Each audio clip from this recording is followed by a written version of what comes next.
Assalamualaikum warahmatullahi wabarakatuh.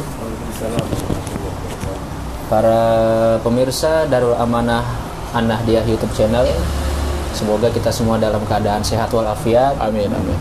Selama ini kita sedang menjalani bulan suci Ramadan. Mudah-mudahan segala puasa kita, amal ibadah kita, tarawih kita selama bulan Ramadan mudah-mudahan diterima oleh Allah Subhanahu wa taala. Amin. Pada kesempatan kali ini kita enggak mengadakan kajian atau taklim yang biasa kita lakukan, yang mana pada Ramadan ini ada kajian khusus, yaitu kajian kitab Maqasid al-Ibadah yang dibawakan oleh guru kita Ustadz Dr. Ibnu Hajar Al-Haytami, dan ada juga dari pengasuh Pondok Pesantren Darul Amanah. Tapi untuk kesempatan kali ini agak berbeda. Kita akan mengadakan perbincangan, obrolan-obrolan yang mana membahas tentang persoalan-persoalan yang dihadapi di bulan Ramadan. Baik, pada kesempatan kali ini ada dua narasumber guru kita. Yang pertama ada Ustadz Dr. Ibnu Hajar Al-Haytami MA, atau biasa disapa dengan Gus Ibnu. Gimana Gus kabarnya? Alhamdulillah. Alhamdulillah. Udah sahur Gus. Alhamdulillah. Ya pagi juga sahur ya.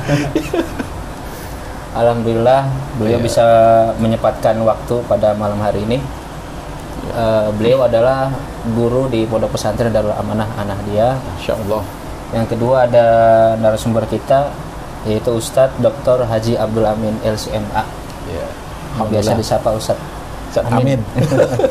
Gimana Ustadz kabarnya? Alhamdulillah. Lancar sehat semuanya tadi ya? Alhamdulillah. Ya. Baiklah, untuk mempersingkat waktu, kita masuk ke pembahasan tentang persoalan-persoalan yang biasa dihadapi di bulan Ramadan. Masya Allah. Yang pertama itu tentang niat, Ustaz. Oke. Ya, kenapa niat ini? Ada yang enggak niat atau gimana ini? Niat kawin atau niat apa ini? Niat puasa tentunya. Ya, siap, lanjut. Kan memang kebanyakan orang masih banyak yang bingung. Niat puasa itu memang harusnya itu dari malam, atau memang pagi sebelum sahur. Ada juga kan tuh yang niat yang dari awal malam tarawih sampai satu bulan penuh itu ada. Ya, pokoknya tentang persoalan niat ini masih banyak mungkin yang belum tahu tentang persoalan niat ini gitu. Apa memang niat puasa itu harus tabi itu niat diinepin gitu itu dari malam atau bagaimana? Ya, kalau setiap malam atau bagaimana? Tolong dijelaskan Ustaz. Amin. Silakan. Ya, bismillahirrahmanirrahim. Masalah niat, kalau yang di Indonesia kita terbiasa dengan menggunakan mazhab Imam Syafi'i, di mana di dalam mazhab Imam Syafi'i itu diwajibkan tabiyatun niyah.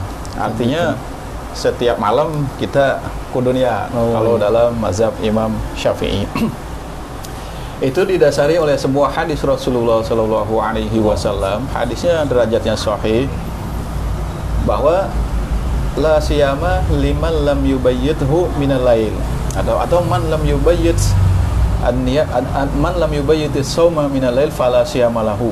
Siapa yang belum bermaksud berpuasa atau berniat berpuasa di malam hari, maka tidak ada puasa baginya. Kalau dalam mazhab Syafi'i mengatakan fala siyama lahu, tidak ada puasa baginya, maksudnya di sini kalau dalam mazhab Syafi'i tidak sah puasanya. Berbeda dengan mazhab Abu Hanifah. Kalau di dalam mazhab Abu Hanifah, niat itu tidak wajib tabiyatun niyah. Dia dalam mazhab Abu Hanifah boleh dari pagi sampai sebelum zawal, sebelum zuhur, sebelum waktu zuhur, itu dalam mazhab Abu Hanifah boleh. Karena ada hadis. Abu Hanifah juga ulama-ulama mazhab Abu Hanifah, ulama-ulama cerdas juga. Mereka juga sumbernya hadis bahwa Rasulullah di pagi hari nanya kepada Aisyah, istri beliau, ada makanan atau tidak? Tidak ada. Terus kata Rasulullah, asumu al-yawma idzan, au kama qala, kalau begitu saya puasa hari ini. Nah ini kalau Abu Hanifah memahami tadi hadis yang fala siyama lahu, bukan tidak sah, tapi tidak sempurna. Jadi metodenya dua sama-sama. Mazhab Syafi'i metode yang menggabungkan al-jam'u antara hadis Aisyah dengan hadis yang pertama tadi fala siyama lahu. Cuman kalau dalam mazhab Syafi'i al-jam'u bi ikhtilafil ahwal, beda kondisinya. Yang tidak sah puasanya itu kalau untuk puasa wajib seperti puasa Ramadan. Kalau yang untuk sunnah maka dia boleh niatnya di pagi hari sampai sebelum zawal. Ini dalam mazhab Syafi'i. Kalau dalam mazhab Abu Hanifah, ulama Hanafi mengatakan itu bukan tidak sah, tapi tidak sempurna puasanya. Tetap niatnya harus dari malam. Seandainya dia lupa, boleh niat di siang, di pagi hari sebelum zawal. Cuman tidak sempurna keutamaannya, pahalanya tidak sempurna. Metodenya sama, al-jam'u juga, mengkompromikan dua hadis tadi, hadis Aisyah yang Nabi niatnya baru pagi tadi, dan hadis Nabi yang mengatakan harus tabiyatun niat di malam hari. Kalau dalam ilmu hadis ini jamaknya jamak bihamlil lafzi alal majaz. Jadi lafaznya dibawa kepada majaz. Jadi bukan la yasih, tapi la yatimmu saumu, atau tidak sempurna pahala puasanya. Jadi nafinya itu nafiul kamal, tidak ada sempurnanya. Cuman jangan bingung-bingung, karena kita di Indonesia, kita biasa habis tarawih mengungkapkan niat, ya kita niat saja di situ, nawaitu shauma ghadin an adai fardi ramadhani hadhihi sanah lillahi ta'ala. Boleh ditambahkan Ramadan pada syahri ramadhani hadhihi sanah, diidopahkan semua ramadhani hadhihi sanah lillahi ta'ala. Untuk hati-hati, biasanya masyarakat di Indonesia di awal Ramadan ikut misalnya mazhab Maliki yang mengatakan cukup satu kali di malam pertama untuk 1 bulan. Boleh juga seperti itu. Jadi al-amru fi hada al-majal fi hadhihi al-qadiyah itu muwassa. Jadi urusan ini dipermudah. Insyaallah tinggal kita lakukan dengan baik, nggak usah khawatir. Kita berniat tiap malam. Untuk hati-hatinya di awal Ramadan kita niat puasa 1 bulan Ramadan penuh, ya kurang lebih seperti. Tapi jangan khawatir, kalau yang rajin terawih pasti habis terawih sudah niat. Niat itu ya. Iya. Tapi yang penting kan di hati. Di hati pasti dia udah niat untuk besok melakukan puasa Ramadan, itu sudah sah. Tidak mesti talafuz. Ya, kurang lebih kayak gitu ya. Iya. Insyaallah pada niat semua lah. Baik, ada pertanyaan lagi. Apa kita sahur saja sudah dianggap sebagai niat? Kalau dalam mazhab Syafi'i, kalau cuma sahur saja itu belum dianggap niat puasa. Jadi harus ada qasdu. Jadi nawaitu shauma ghadin atau asumu ghadan lillahi ta'ala, atau seperti itu. Harus ada qasdu, niat. Kalau cuma makan sahur saja belum dihitung sebagai ini. Nah, insyaallah ini masalah pasti ada dalam diri hati seorang muslim, dia niat untuk melakukan puasa. Itu saja, mudah-mudahan bisa dilanjut lagi. Ada pertanyaan berikutnya, silakan. Kadang-kadang itu yang Ramadan itu. Oh, Ramadan ini baik. Jangan bingung-bingung ya. Ini ya adik-adik atau saudara-saudara atau teman-teman. Kalau santri mungkin sudah tidak bingung lagi, sering baca Fathul Mu'in atau I'anatul Thalibin. Itu nawaitu shauma ghadin an ada'i fardhi syahri. Kalau di I'anatul Thalibin atau Fathul Mu'in, an ada'i fardhi ramadhani hadhihi sanah. Fardhi didopahkan semua, fardhi ramadhani hadhihi sanah, Ramadan tahun ini. Jadi Ramadan itu kan ghairu munsharif, tapi ketika dia didopahkan kepada isim berikutnya, dia jadi munsharif, harokatnya ramadhani hadhihi sanah. Walaupun ditambah syaharnya jangan pakai alif lam. Karena kalau kita baca Ramadana, nanti dia jadi zorof. Kalau jadi zorof, itu niat kita terlalu umum. Zorof dari nawaitu terlalu luas. Sementara kita zorof waktu untuk niat itu cuman fi juz'in minal lail, di sebagian malam. Jadi niatnya bukan di dalam 1 bulan itu. Jadi Ramadhani hadhihi sanah, aku niat berpuasa Ramadan tahun ini. Ramadannya diidopahkan kepada berikutnya. Kalau santri, insyaallah paham, atau bisa dilihat lagi di I'anatul Thalibin. Ya, seperti itu. Seandainya salah pun, kita orang Indonesia udah nggak apa-apa lah itu. Yang penting hatinya niat puasa Ramadan. Itu gramatikal saja. Insya Allah hati kita puasa Ramadan tahun ini. Iya. Baik, Ustaz, terima kasih jawabannya. Seperti itulah gambaran yang penjelasan tentang persoalan niat. Panjangan ya. Enggak, itu cukup, Ustaz. Udah sangat jelas itu. Baik. Selanjutnya yang tadi udah dibahas oleh Ustadz Abdul Amin tentang persoalan niat. Ada persoalan kedua tentang jumlah rakaat tarawih. Banyak polemik nih biasanya, ada yang 8, ada yang 10, ada yang 20, 32 ada. Dulu. Bahkan katanya sekarang di Saudi itu udah 10 rakaat ya. Yang biasanya 20 sekarang sampai 3. Jadi 13 ya. Jadi ini mohon minta penjelasan tentang rakaat tarawih pada Gus Ibnu. Silakan. Oke. Bismillahirrahmanirrahim. Assalamualaikum warahmatullahi wabarakatuh. Waalaikumsalam warahmatullahi wabarakatuh. Mengenai ada 2 rakaat di tarawih atau jumlah rakaat tarawih, umumnya kita di Indonesia itu ada 2 versi ya. Jadi ada yang pertama versi 20 rakaat ditambah witir 3 jadi 23. Biasanya yang 23 plus witir ini orang-orang Nahdien gitu. Nah yang satu lagi ada yang 11 rakaat plus witir, jadi tarawihnya 8 rakaat kemudian witirnya 3. Nah itu.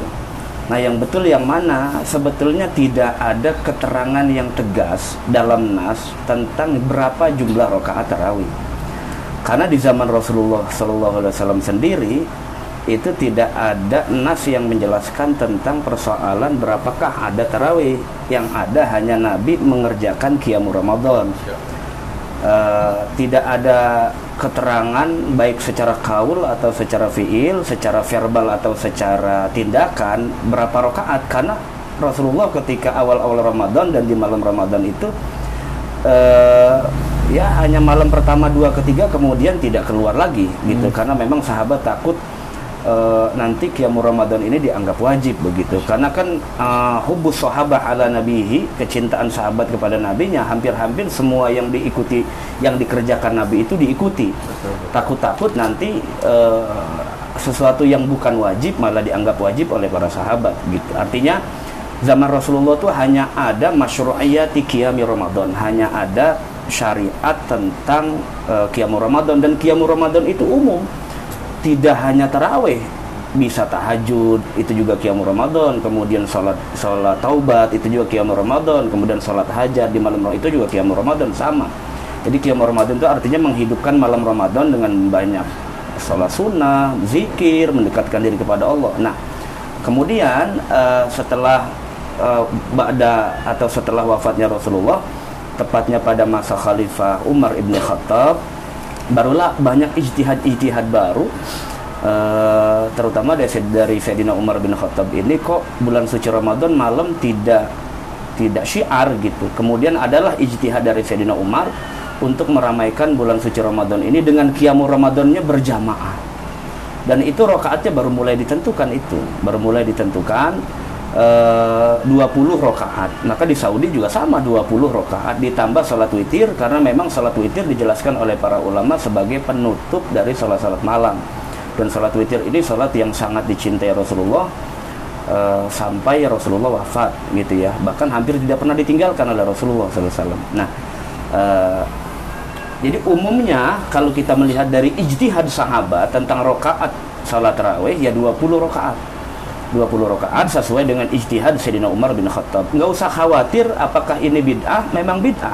Dan Sayyidina Umar juga mengatakan ini, kalau ini bid'ah ya nikmatil bid'atu hadhihi, dan ini nikmat yang bid'ah yang paling besar gitu. Nikmat yang paling luar biasa gitu, sebaik-baiknya bid'ah, karena dengan ini malam Ramadan itu bisa syiar dengan orang salat sunnah berjamaah di malam-malam Ramadan ba'dal isya, sehingga Ramadan itu kerasa syiarnya lebih terlihat ya setelah sepeninggal Rasulullah SAW. Nah, maka inilah yang kemudian dipakai oleh mayoritas kaum Nahdien. Di masjid-masjid NU itu biasanya 20 rakaat plus 3 witirnya itu ya. Nah, kemudian teman-teman yang 8 rakaat ditambah 3 witir jadi 11. Ini juga memang ada riwayat yang mengatakan bahwa Rasulullah itu qiyamul Ramadannya 11 rakaat gitu ya. 11 rakaat, tapi ini ikhtilaf juga. Ada yang mengatakan ini mah salat, konteksnya ini salat malam gitu, bukan persoalan salat tarawih gitu. Karena kita balik lagi tadi bahwa tidak ada nas yang tegas bicara tentang berapa jumlah tarawih. Yang ada itu ganjaran qiyamul Ramadan. Seperti hadis riwayat Imam Bukhari misalnya, man qoma Ramadhana imanan wa ihtisaba ghufira lahu ma taqaddama min dzambi. Tapi Nabi nggak pernah mengatakan man qoma bi ayyi rakaatin, tuh nggak ada. Yang ada cuma man qoma Ramadhana imanan wa ihtisaba gitu. Ya, kadang-kadang juga kita lihat di faktanya di lapangan itu orang NU yang 20 kalau dia lagi malas juga 4 rakaat dia pulang itu. Dan nggak akan ditambah lagi di rumah kalau udah nyenderan itu. Apalagi buka puasanya terlalu kenyang itu nggak akan ditambah, itu bohong aja itu. Ya, jadi kadang-kadang orang NU juga bisa jadi Muhammadiyah dadakan gitu. Orang Muhammadiyah juga kalau lagi rajin banget sholat tarawih bisa lebih dari 8 rakaat, mungkin bisa saja seperti itu ya. Jadi ini hanya persoalan yang hanya persoalan khilafiyah yang tidak terlalu bermasalah sebetulnya, karena jumlah tarawih itu tidak ada keterangan yang tegas dalam nas, dan boleh-boleh saja mau 20 rakaat atau 8 rakaat itu dalam tradisi fikih sebetulnya ya biasa-biasa saja. Cuma dalam literasi mazhab Syafi'i itu memang isyruna rakaat. Dalam Ibnu Rushd misalnya, dalam Bidayatul Mujtahid, orang-orang dulu itu berlomba-lomba itu. Kalau kami tarawihnya 20, orang-orang Madinah pernah sampai 30 rakaat lebih atau berapa, begitu mereka berlomba-lomba. Sampai sekarang yang kewarid ke kita, datang ke kita umumnya 20 rakaat. Gitu. Walaupun dulu pernah ada sampai salasuna rakaat ada. Cuman kalau sekarang diterapin di Indonesia begitu, insya Allah tinggal imam doang itu. Masya Allah. Makmumnya nggak ada. Baik Gus. Ini supaya berkembang diskusinya. Mungkin tadi Gus Ibnu menjelaskan apa itu, karena Rasulullah 3 malam saja, terus Rasulullah tidak keluar lagi. Para sahabat datang nungguin di masjid, Nabi tidak keluar karena alasannya Nabi khawatir diwajibkan. Sekarang kalau ada yang bertanya gini, Gus, gimana Gus? Ada orang awam bertanya, bukankah ya biar ini kita sharing ilmu, siapa tahu ada ini ya, ada jawabannya. Ada orang awam yang bertanya misalnya, atau ada orang yang iseng-iseng bertanya, bukankah waktu Isra Mi'raj Rasulullah sudah tahu sholat yang wajib itu cuma 5 waktu? Artinya kalau Allah sudah mewajibkan cuma 5 waktu saja, umat muslim sudah tahu dong, tidak ada lagi yang akan diwajibkan. Artinya Nabi keluar pun tidak masalah, karena yang wajib cuma 5 waktu. Nah ini gimana ini Gus pencerahannya supaya kok Nabi khawatir diwajibkan, sementara Nabi sudah menjelaskan yang wajib cuma 5 waktu itu saja. Coba Gus, gimana Gus? Sebetulnya konteks khaufan minal wajib gitu ya. Nabi takut khawatir nanti para sahabat ini menganggap apa yang dilakukan Rasulullah itu wajib semua. Begitu. Wajib semua. Satu, karena fanatiknya seorang sahabat kepada Rasulullah tuh kita tidak menganggap bahwa para sahabat ini kultus berlebihan, tidak. Cuma memang itulah yang kita fahami dari apa sih yang disebut dengan hadis itu ya. Hadis itu kan satu, apa saja yang dinisbatkan kepada Nabi dari segi verbal, ucapannya, perbuatannya, kemudian juga takrirnya. Kalau ulama hadis nambahin satu nih, sifat Rasul itu termasuk daripada hadis Nabi juga begitu. Konteks misalnya udhiyah. Udhiyah juga sama. Nabi pernah mengatakan bahwa ini wajib buat saya tapi tidak buat kalian, karena saya ingin mempertegas nih bahwa ada amalan yang wajib bagi saya tapi tidak wajib bagi kalian. Khawatir kalau saya tidak jelaskan seperti ini kemudian dianggap wajib. Nah, bagaimana kasus sholat tarawih? Itulah kadang-kadang Nabi ini tidak menjelaskan secara verbal tapi secara tindakan. Betul. Jadi tindakan itu juga dijelaskan Rasulullah supaya sahabat juga bisa menangkap apa yang kok Rasulullah seperti ini ya, kok nggak keluar ya.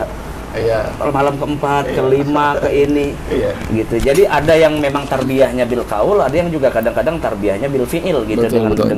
Dengan perbuatan. Gitu. Jadi artinya yang menyebabkan mashadirut tasyri' kadang-kadang kan bisa dari Al-Qur'an, bisa juga dari sunnah Rasulullah. Bisa. Nah, khawatir para sahabat ini ditasyri'kan dengan sunnah Nabi tadi. Gitu, selain dari perintah Allah yang wajib 5 waktu tersebut. Jadi begitu. Ya, Gus Bustami.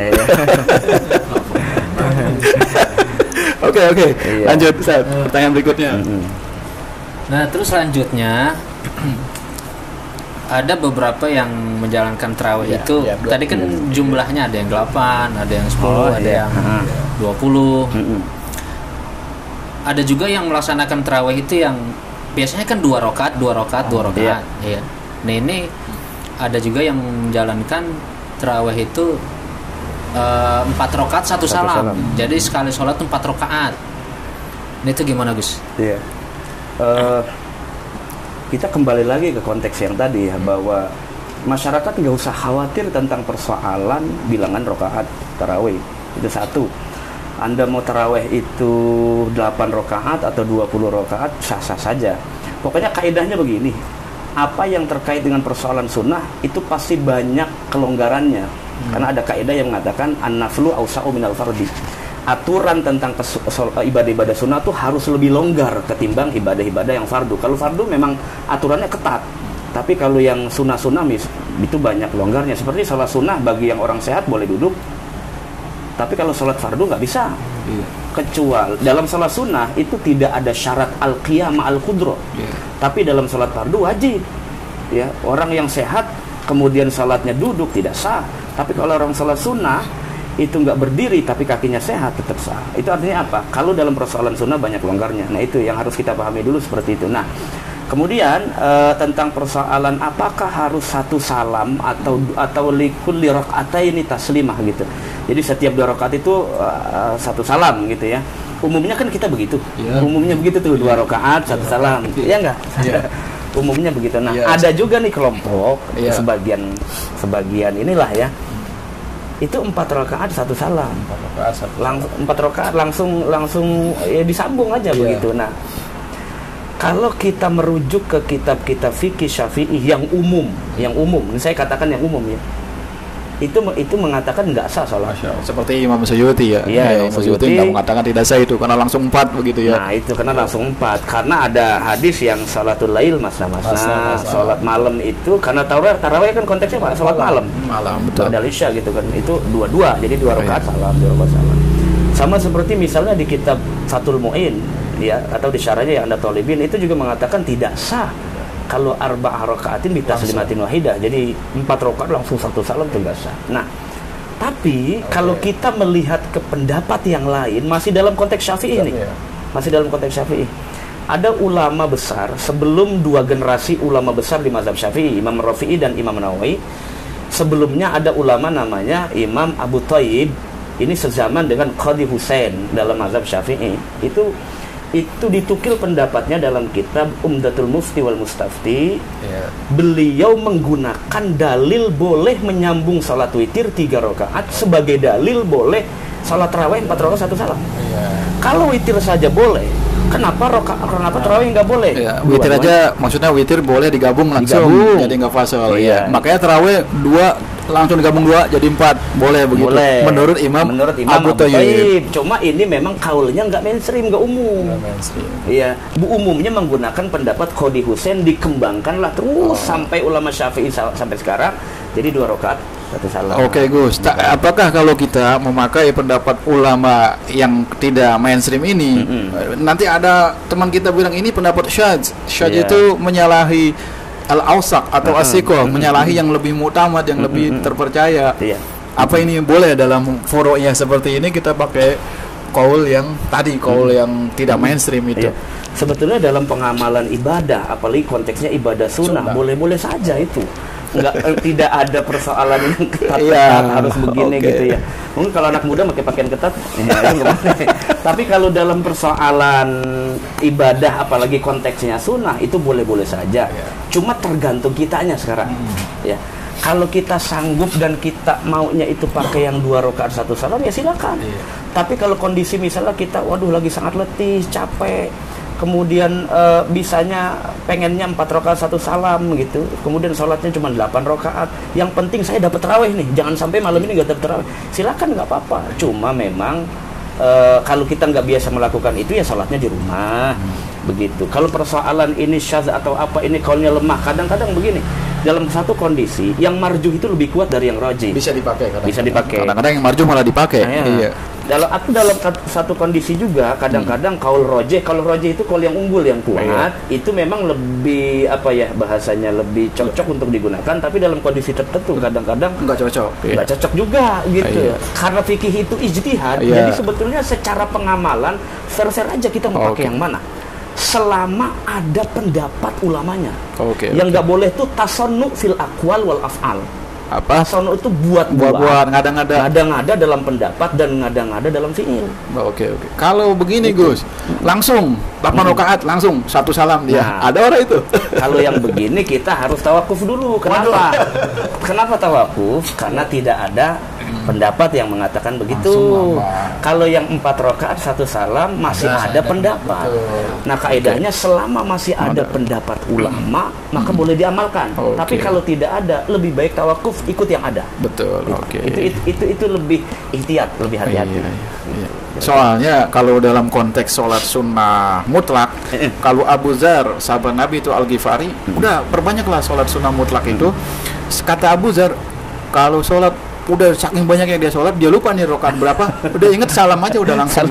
Ini bisa nggak dipakai buat tarawih tadi? Kurang bisa atau gimana itu? Mungkin kalau pengalaman, kalau untuk pengamalan infirad sendiri sih boleh-boleh aja. Persoalannya kan kalau berabeh itu kan kalau jadi imamnya yang begitu, jadi repot juga.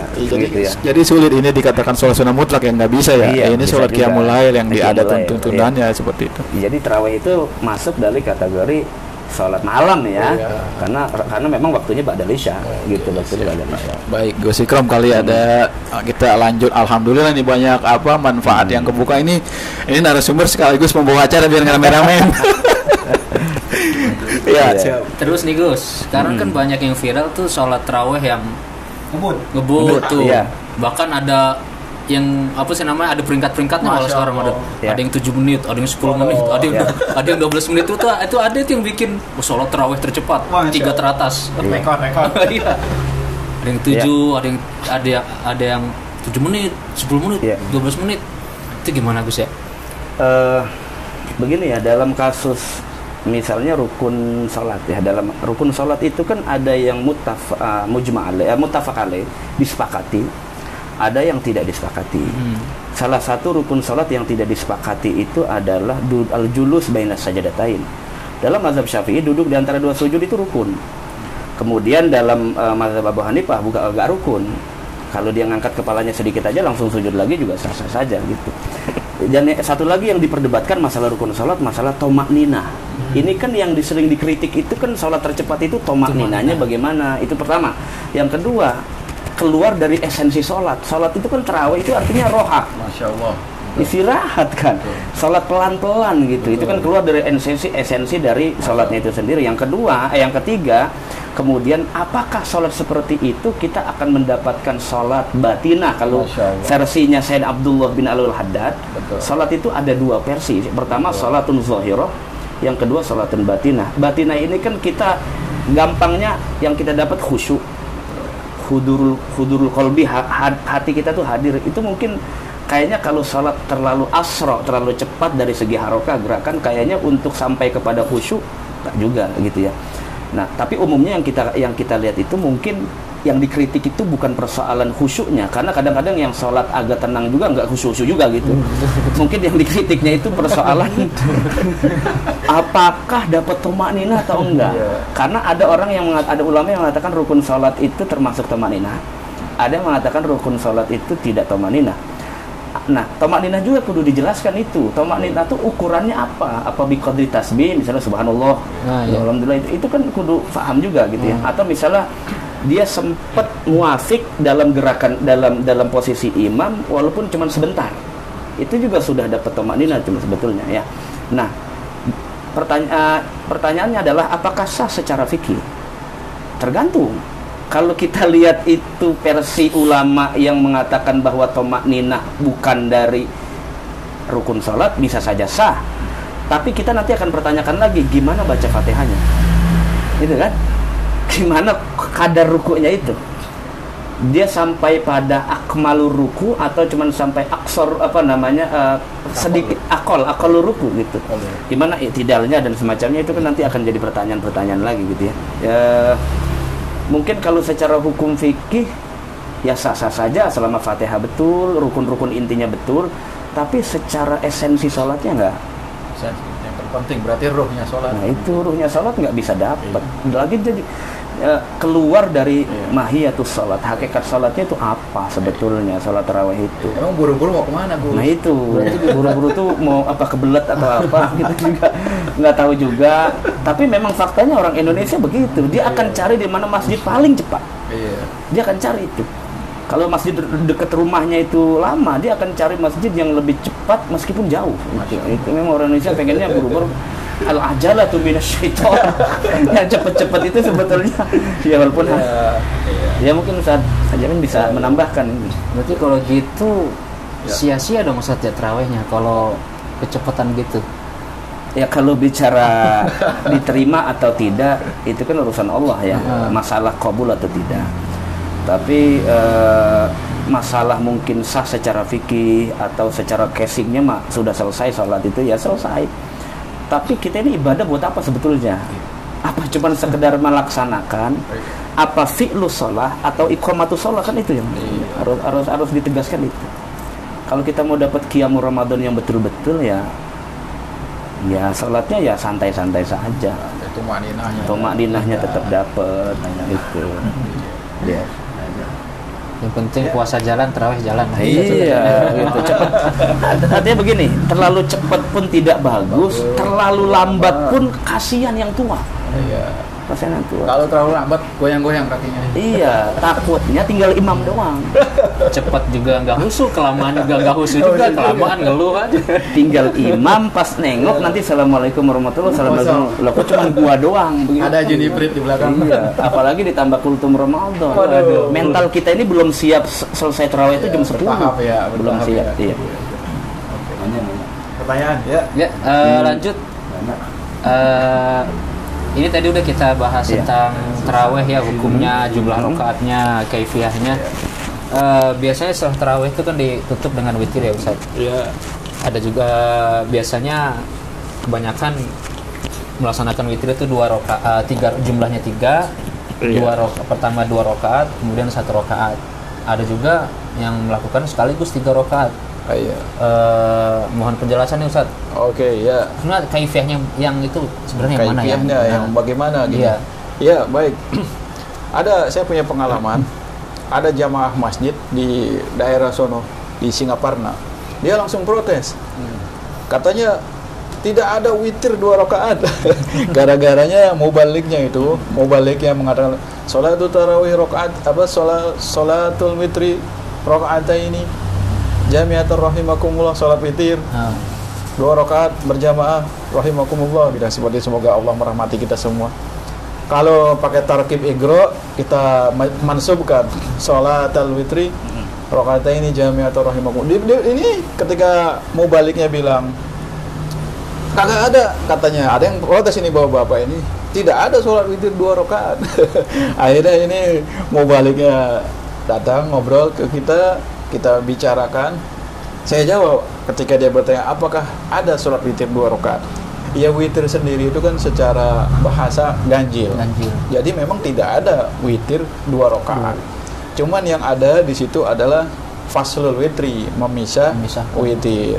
Memisah witir. Witir itu boleh 5 rakaat, yang penting dia ganjil. Ada 3 rakaat, paling minimal adalah 1 rakaat. Nah, cuman kita yang biasa di Indonesia seperti ini, kita memakai pendapat ulama mazhab Syafi'i, yaitu faslul witri aula min wasrihi.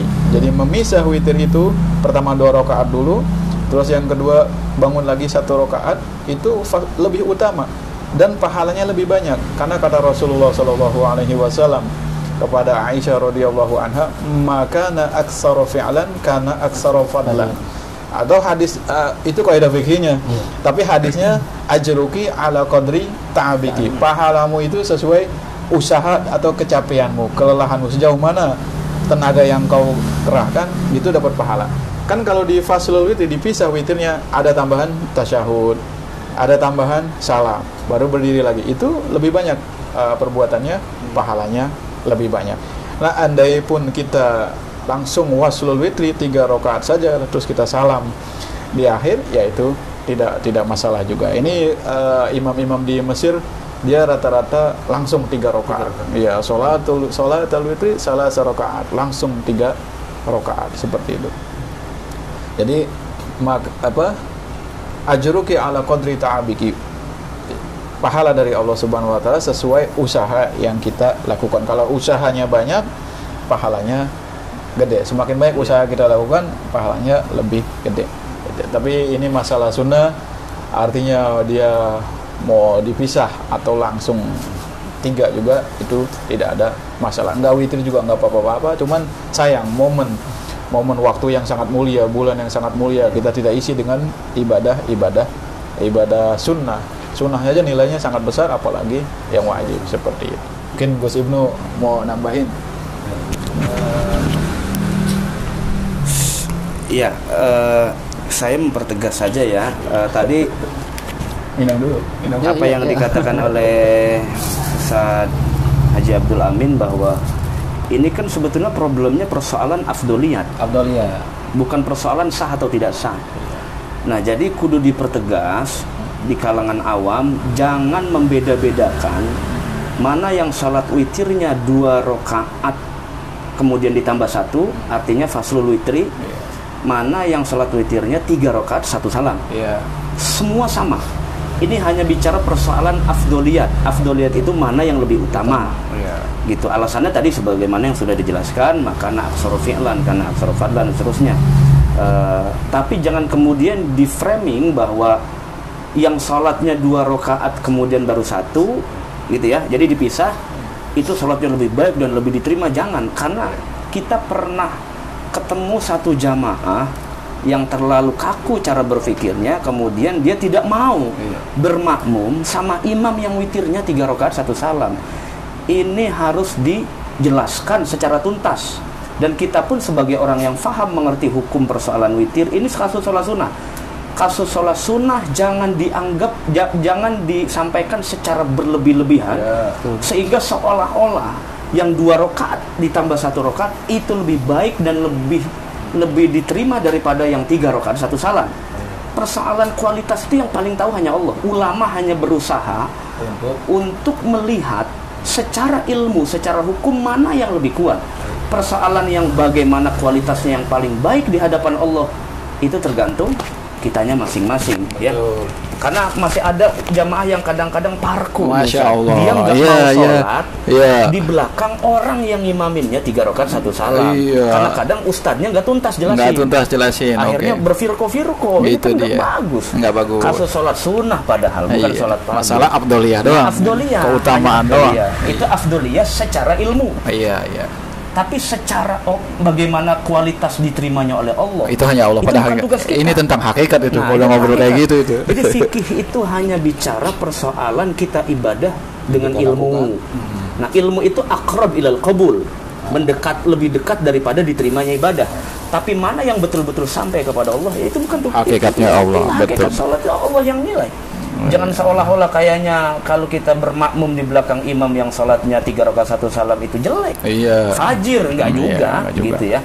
Jadi boleh-boleh saja, simple saja, ya. Jadi beragama nggak usah tegang-tegang. Takutnya nanti darah tinggi, ya. Jadi ya, baik. Nah, itu tentang bacaan mubalik itu kalau bahasa kita nih sudah sering nyebutnya Bilal yang sholat tarawih rakaat ini. Itu yang lebih baiknya kalau secara bahasa solu minal witri rakaat ini. Jadi ada kata minal itu kan litaba'id. Kalau dalam bahasa Arab artinya sholatlah sebagian dari witir 2 rakaat dulu ketika ingin faslul witri. Jangan bilang solu sunatul witri rakaat ini. Sholat witri lah 2 rakaat, karena tidak ada sholat witri 2 rakaat. Maka solu rakaat ini minal witri. Sholatlah 2 rakaat sebagian dari witir, karena nanti kita mau nambah lagi 1 rakaat. Ini masalah redaksi saja. Mubalik Bilal untuk mubalik yang biasa paham seperti itu. Jadi solu rakaat ini minal witri, mina itu kan litaba'id sebagian. Artinya sebagian witir berarti boleh 2 rakaat. Nah, dia tambah lagi 1. Ada pertanyaan lagi Gus, tadi saya buka handphone ini, pertanyaan tambahan. Misalnya, ada yang mengatakan itu doa iftitah dalam tarawih. Apa 1 kali saja di awal tarawih, di awal rakaat tarawih, atau bagaimana itu? Kalau kita bicara tentang itmamus sholat itu artinya kesempurnaan sholat secara menyeluruh, ya. Tentu yang paling bagus adalah membaca iftitah setiap sholat ya sekali baca. Gitu. Ini kalau kita bicara kualitas kesempurnaan sholat, gitu ya. Tapi sebetulnya secara hukum, karena itu sunnah hayat, tidak dibaca pun tidak apa-apa. Gitu ya, sah-sah saja sholatnya, tidak apa-apa. Artinya mau dibaca di awal ya terserah, mau likulis sholatin mau dibaca setiap sholat juga boleh-boleh saja. Nggak baca juga nggak apa-apa. Jadi jangan persoalkan masalah baca iftitah atau tidak. Yang perlu ditanya tuh bagaimana kalau baca Fatihahnya cuma sekali, rakaat lainnya nggak baca. Nah itu semasjid nggak sah semua itu. Semasjid nggak sah semua, imamnya ngajak jamaahnya tuh semobil tayo ke neraka tuh. Ya. Jadi itu persoalan yang sebetulnya ya biasa-biasa saja, tapi kalau memang perlu dijawab, ya tadi jawabannya. Jadi kalau mau sholat kita perfect, bagus, ya baca setiap sholat. Kalau mau tidak pun, mau sekali baca, ya berarti yang sempurna yang sekali. Ini kita bicara konteks fikih ya, konteks fikih. Tapi yang lainnya nggak dibaca pun tetap sah dan nggak apa-apa, nggak masalah persoalan iftitah itu. Iya, masya Allah ya, ya kawan-kawan ya, teman-teman di rumah dan jamaah sekalian, pemirsa sekalian. Jadi tadi luar biasa kita sudah mendapatkan penjelasan tentang seputar tarawih ini. Kalau saya pribadi menyimpulkan, ini silakan jamaah menyimpulkan yang bagaimana. Tapi saya terkesan sekali tadi bahwa sholat itu ada esensinya, ada ruhiyahnya, ada esensi sholatnya. Esensi itu kan bagaimana kita khusyuk di hadapan Allah, sholat kita lakukan dengan baik. Terus jadi tidak hanya sekedar aktivitas zahir kita saja, jawarih kita saja, tidak, tapi ada sholat batin kita, batiniyah. Jadi bagaimana ada, kalau kita lihat lagi di Ihya Ulumuddin itu kan supaya sholat kita terima ada hudurul qalbi, ada al-haya, di situ ada apalagi selain hudurul qalbi, al-khusyu. Itu yang Imam Ghazali bahas, esensi dan substansi kehusyuan kita di hadapan Allah Subhanahu wa taala. Nah, ini kalau kita sudah menikmati, udah sampai ke level menikmati, kita sudah insya Allah tidak akan lagi cari rekor kebut-kebutan. Karena yang kita kejar adalah bagaimana kita nikmat bersama Allah Subhanahu wa taala. Itu akan tenang hati kita seperti itu. Gitu saat ini kita cuman ngambil supaya kita enak, kita menikmati sholat, kita cari cara. Jadi kadang-kadang saya mendapati perdebatan di media sosial juga, banyak yang membela kebut-kebutan, banyak juga kiai-kiai itu yang betul-betul membela kepada tumaninah dengan tenang. Kalau yang membela kebut-kebutan kadang-kadang dalilnya mengada-ngada sampai ada pindah mazhab. Sampai pindah mazhab ke mazhab Abu Hanifah misalnya, ke mazhab Maliki yang mengatakan makmum tidak wajib baca Al-Fatihah di belakang imam untuk mensiasati sholat ngebut. Padahal kalau kita kembali ke kata Gus Ibnu tadi, esensi sholat semakin sempurna kita lakukan, semakin bagus dan semakin arja ilal qabul, arja lil qabul, semakin bisa diharapkan ada roja kita diterima oleh Allah Subhanahu wa taala. Gitu ya Gus Ikram ya, kurang lebih. Alhamdulillah ya. Kali ada pertanyaan lain? Nah, sebagai pelengkap mungkin ya, ini closing statementnya. Orang itu ibadah ada dua tipe ya. Satu yang pertama, ini menurut Imam Izzuddin bin Abdul Salam, wallazi ya'budullah bi'ilmihi. Yang pertama, ada orang beribadah itu pakai ilmu. Ya akhirnya dapatnya hanya casing saja. Betul. Jadi ilmu tuh nggak dapat jaminan betul-betul orang sholatnya perfect di hadapan Allah. Sebetulnya ya, tadi kalau kita lihat dari esensi sholat, esensi ibadah lah, setiap ibadah. Yang kedua, dia beribadah kepada Allah tidak hanya dengan ilmu, ditambah bil judi wal ihsan, dengan kerelaan hatinya, kemudian perangai bagusnya kepada Allah itu juga dipakai. Nah, ihsan fil ibadah. Nah, al ihsan fil ibadah. Jadi kita bersikap ihsan, berbuat baik, bagus tuh nggak hanya sekedar hubungan horizontal sama makhluk, kepada Allah malah lebih bagus, lebih harus lagi untuk dikerjakan. Nah, jadi upayakanlah kita itu meskipun banyak kekurangan secara personal pribadi kita ini punya upaya dan tekad supaya setiap yang kita lakukan itu, terutama dalam bentuk ibadah itu, betul-betul sempurna ya. Jadi ilmunya dapat, kemudian spiritualnya dapat Ya, puasa juga sama begitu. Secara kaifiatnya dapat, kita tahu mana yang membatalkan, gitu kan, mana kesunahan puasa. Tapi esensi puasa, batin puasanya juga dapat. Nah itu kan sebetulnya yang apa namanya, yang betul-betul diharapkan supaya ibadah kita ini lebih dekat diterima Allah Subhanahu wa taala. Ya percuma kita ibadah banyak-banyak walaupun ilmunya banyak. Tapi keluar dari esensi daripada ibadah itu sendiri, ya nanti malah sia-sia gitu ya. Artinya kebanyakan mensiasati. Iya. Jadi cari yang enak-enak, repot juga kayak gitu. Nah itu, makanya Imam Ibnul Jauzi itu mengatakan, apakah kamu menganggap bagus puasamu yang hanya antakuna ja'ian, kamu itu lapar, kamu itu haus, dan itu, tapi kamu tidak mendapatkan jah indallah, enggak punya pangkat di hadapan Allah, cuma dapat lapar haus saja. Ini artinya mereka hanya ibadah pakai ilmu, enggak pakai esensi dari ibadahnya itu keluar ya. Nah itu, jadi mari kita lomba-lomba lah gitu ya, berlomba-lomba dalam. Wallah alam. Closing statement ya. Closing lagi. Closing pertama, closing kedua. Iya, kita lakukan semampu kita sesuai syarat dan rukunnya secara fikih, dan kita benahi batin kita supaya niatnya baik, dan kita lakukan semaksimal mungkin. Insya Allah Allah Subhanahu Wa Taala menerima. Karena kalau kita kembali ke hakikat, sebetulnya kita sulit mengandalkan amal kita yang serba kekurangan. Karena bahkan Rasulullah juga bilang, saya masuk surga bukan karena amal perbuatan. Illa ayyataghammadani Allahu birahmatin minhu wa fadlin. Kecuali kalau Allah ngasih rahmat dia, karunia rahmat Allah, dan kemurahan dari Allah, fadlin, karunia dari Allah. Karena karunia dan rahmat dari Allah itulah Allah yang kurang-kurang dari kita ini, yang serba kekurangan, Allah tutupi dan Allah terima. Jadi kalau kita ngandelin amal, memang nggak ada apa-apanya amal kita, cuma kita berusaha sesuai yang digariskan oleh para ulama. Nanti kita insya Allah sambil memperbaiki hati kita ngikut. Insya Allah kalau secara zahirnya kita bagus, mudah-mudahan batinnya nanti bagus. Jadi nanti kalau kata Imam Ghazali, sampai kepada al-ma'ani al-batinah, nilai-nilai batin dalam sholat, dalam puasa itu akan tercapai. Insya Allah kita sama-sama berusaha. Baik. Betul. Ya baik, karena sudah disampaikan 2 closing tadi, artinya obrolan kita sudah kita bisa akhiri saat ini. Saya ucapkan banyak terima kasih kepada Gus Ibnu, juga Ustaz Dr. Amin. Ya mudah-mudahan obrolan pada malam hari ini banyak memberikan manfaat, juga bisa menjawab persoalan-persoalan yang dihadapi oleh pemirsa dan lain-lainnya. Itu saja pemirsa Darul Amanah An-Nahdiyah Channel. Kita tutup dengan apa nih? Doa kafaratul majlis. Subhanakallahumma wa bihamdika asyhadu an la ilaha illa anta astaghfiruka wa atubu ilaik. Assalamualaikum warahmatullahi wabarakatuh. Waalaikumsalam warahmatullahi wabarakatuh.